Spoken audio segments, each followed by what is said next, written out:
yaitu jenis-jenis kalimat. Nah, dalam bahasa Indonesia, dalam pelajaran bahasa Indonesia, kalimat itu ada beberapa ya.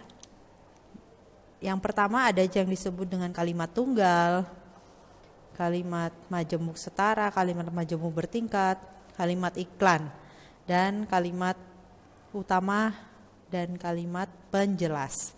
Nah, untuk hari ini kita bersama akan pelajari yang disebut dengan kalimat utama dan kalimat penjelas. Mari kita simak bersama. Nah, ini ada jenis-jenis kalimat. Yang pertama ada kalimat utama dan kalimat penjelas. Nah, apa itu kalimat utama? Ya, jadi pengertian dari kalimat utama adalah dasar dari pengembangan sebuah cerita atau paragraf. Ya, jadi dalam sebuah paragraf atau cerita, di situ akan terdapat kalimat utama, gitu ya. Jadi setiap paragraf pasti ada kalimat utama di dalamnya. Nah, selain kalimat utama ada juga yang disebut dengan kalimat penjelas. Nah, kalimat penjelas itu merupakan kalimat-kalimat yang isinya penjelasan, ya, sesuai dengan namanya kalimat penjelas. Jadi kalimat-kalimat yang isinya penjelasan dari kalimat utama. Jadi kalimat utama tadi adalah dasar dari sebuah cerita atau paragraf. Nah, untuk kalimat penjelas sendiri adalah penjelasannya dari kalimat utama tadi ya. Jadi tadi sudah disampaikan bahwa setiap paragraf atau cerita itu ada atau terdapat kalimat utama, dan kalimat utama ini akan dijelaskan dengan kalimat-kalimat penjelas. Nah, kalimat penjelas ini itu akan nantinya dikembangkan menjadi sebuah cerita atau paragraf. Itulah tujuan dari adanya kalimat penjelas. Ya, oke, kita lanjut. Nah, sekarang pertanyaannya, kalau minggu lalu kita belajar tentang ide pokok ya. Nah, kalau pengertian ide pokok kan juga sama, hampir-hampir mirip dengan kalimat utama dasar dari sebuah cerita. Nah, sekarang pertanyaannya, apakah ide pokok itu dengan kalimat utama sama? Mari kita lihat perbedaannya, apakah sama atau tidak ya. Nah, ini penjelasannya. Jadi kalau ide pokok itu kalimatnya tidak harus selalu ada dalam bacaan. Jadi tidak harus selalu ada dalam bacaan atau paragraf tersebut. Itu yang disebut dengan ide pokok. Atau dalam kata lain, apa sih hal yang ingin disampaikan oleh penulis dari bacaan tersebut atau dari paragraf tersebut? Nah, itulah yang disebut dengan ide pokok. Tanpa ide pokok juga tidak ada, paragraf itu tidak bisa berkembang dengan baik begitu ya. Nah, itu yang dimaksud dengan ide pokok. Jadi ide pokok kalimatnya tidak harus selalu ada di dalam bacaan. Nah, sedang kalimat utama itu sifatnya wajib ya, wajib ada dalam bacaan.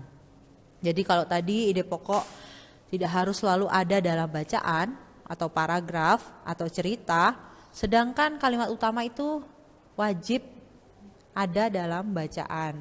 Ya, jadi setiap bacaan, setiap cerita, setiap paragraf itu selalu terdapat kalimat utama. Begitu ya. Berupa kalimat. Sedangkan tadi ide pokok tidak harus selalu ada kalimatnya di situ gitu loh. Dalam bacaan itu tidak harus selalu ada. Nah, yang kita misalnya ditanya ide pokok dari paragraf tersebut apa? Ya, jawabannya adalah kita menulis intinya saja, apa sih yang mau diceritakan dari cerita tersebut, dari paragraf tersebut. Nah, kita bisa kembangkan dengan kata-kata sendiri. Nah, sedangkan kalimat utama itu kalimatnya ada di dalam paragraf tersebut. Jadi kita tinggal lihat saja apa kalimat yang menjadi inti dari paragraf itu, ada kalimatnya di situ ya. Jadi tinggal kalau ada pertanyaan, apa kalimat utama dari bacaan tersebut. Nah, kalian bisa lihat, oh kalimat utamanya ini, yang di awal ini. Nanti kita lihat bersama ya, ada contohnya supaya kalian lebih paham lagi. Oke? Nah, untuk memudahkan kita bagaimana menentukan, kembali lagi ke kalimat utama dan kalimat penjelas ya. kita bisa cara mudahnya yaitu dengan membuat peta pikiran. Nah, peta pikiran seperti apa? Nah, seperti berikut ini. Nah, ini ada sebuah kalimat ya. Kalimatnya berbunyi demikian. Ibu ke pasar membeli buah apel. Itu merupakan kalimat utama. Nah, kemudian kita mau cari kalimat penjelasnya. Jadi kita mau buat kalimat yang ada dalam kalimat utama ini, yang menjelaskan kalimat utama ini. Yaitu yang pertama ada, ya ini ya, buah apel mudah didapat, itu kalimat penjelas yang pertama. Yang kedua, selain mudah didapat, buah apel rasanya manis. Nah, itu kalimat penjelas yang kedua. Dan yang ketiga, buah apel merupakan buah yang berair. Nah, itu kalimat penjelas ketiga. Dan yang terakhir, kalimat penjelas yang keempat, buah apel berwarna merah dan hijau. Itu ya. Jadi dari satu kalimat utama tadi, ibu ke pasar membeli buah apel, kita bisa dapat membuat kalimat penjelas. Itu ada 4 kalimat penjelas. Yang pertama yaitu tadi buah apel mudah didapat. Itu yang kalimat penjelas yang pertama. Yang kedua, selain mudah didapat, buah apel rasanya manis. Yang ketiga, buah apel merupakan buah yang berair. Yang keempat, buah apel berwarna merah dan hijau. Begitu ya. Jadi dari kalimat utama ini ada kata kunci yaitu buah apel. Nah, dari situ kita bisa kembangkan tidak hanya 4 ini saja, bisa lebih 5, 6 dan seterusnya. Ya, makanya tergantung kalian bisa semua anak bisa membuat sebuah cerita, apapun itu bisa dikembangkan ya. Yang penting kita tuliskan kata kunci dari kalimat utama tersebut. Jadi dari situ kita bisa kembangkan menjadi sebuah cerita atau paragraf. Ya. Kemudian ini adalah ciri-ciri dari kalimat utama, ada 3. Yang pertama, ciri yang pertama yaitu kalimat utama dijelaskan oleh kalimat penjelas ya. Jadi kalimat penjelas itulah yang berfungsi untuk menjelaskan lebih detail lagi ya apa yang disebut dengan apa yang ada di dalam kata kunci yang ada di dalam kalimat utama tadi. Seperti tadi contohnya buah apel ya. Jadi kata kunci adalah buah apel. Nah, kalimat penjelas inilah yang berfungsi untuk membuat kalimat lain dengan kata buah apel gitu ya. Terus kemudian ciri yang kalimat utama yang kedua yaitu kalimat utama memuat kata kunci yang diulang pada kalimat berikutnya. Nah, ini juga ada kata kunci ya. Jadi ada dari kalimat penjelas yang pertama ada kata buah apel, yang kalimat penjelas kedua ada juga kata buah apelnya dan seterusnya ya.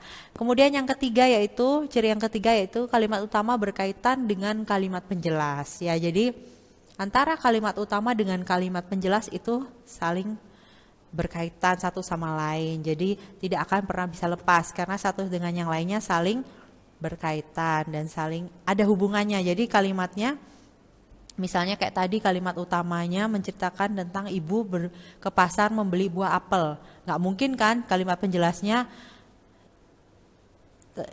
merupakan kalimat yang lain, misalnya kalimat utamanya tadi ibu ke pasar membeli buah apel. Kemudian kalimat penjelasnya bapak membaca koran di rumah. Kan enggak nyambung ya jadinya. Jadi harus yang sesuai dengan kalimat utama itu. Jadi masih berkaitan satu dengan yang lain. Begitu ya. Nah, itu adalah merupakan ciri-ciri dari kalimat utama. Ada 3 hal. Kemudian kita lanjut ke ciri-ciri kalimat penjelas. Ada 2. Yang pertama, kalimat-kalimat penjelas memberikan contoh, alasan, dan bukti dari kalimat utama. Jadi sangat jelas sekali ciri dari kalimat penjelas yaitu memberikan contoh, alasan, dan bukti dari kalimat utama. Jadi di situ dijelaskan dengan contoh, alasannya, dan juga bukti dari kalimat utama, begitu ya.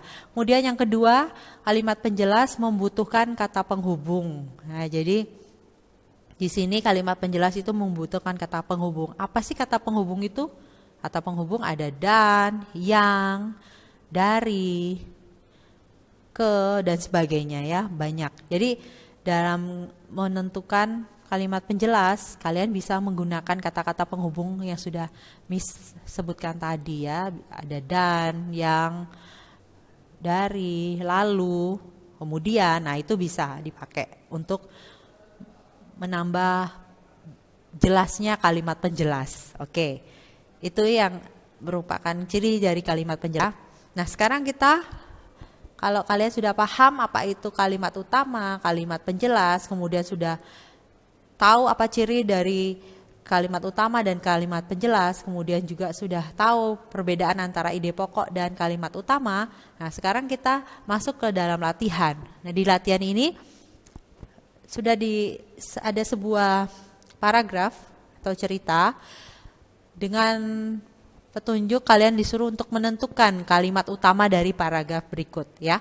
Oke, Miss bacakan ceritanya yaitu seperti berikut. Sugus selalu menduduki ranking 1 di kelas. Bukan hanya di kelas, bahkan ia sering memperoleh ranking 3 besar di grade-nya. Nilai rata-rata Sugus tidak pernah berada di bawah 9. Sugus tergolong siswa yang cerdas. Nah, itu sebuah cerita ya. Nah, pertanyaannya, kalimat utama paragraf tersebut adalah, yang ditanya kalimat utamanya. Nah, di sini dari bacaan ini kalimat utamanya terletak pada kalimat pertama, yaitu Sugus selalu menduduki ranking 1 di kelas. Nah, itu yang merupakan kalimat utama dari paragraf tersebut ya. Jadi kita bisa tentukan kalimat utamanya adalah Sugus selalu menduduki ranking 1 di kelas. Itu kalimat pertama. Nah, kemudian di kalimat berikutnya, kalimat kedua, kalimat ketiga dan keempat itu merupakan kalimat penjelas dari kalimat utama tersebut gitu ya. Jadi jelas ya, dari sini kita bisa lihat bahwa kalimat utamanya sudah berada di awal. Jadi sisanya itulah kalimat penjelas dari cerita tersebut. Begitu ya. Sangat jelas ya, gampang sekali untuk menentukan mana yang termasuk dalam kalimat utama.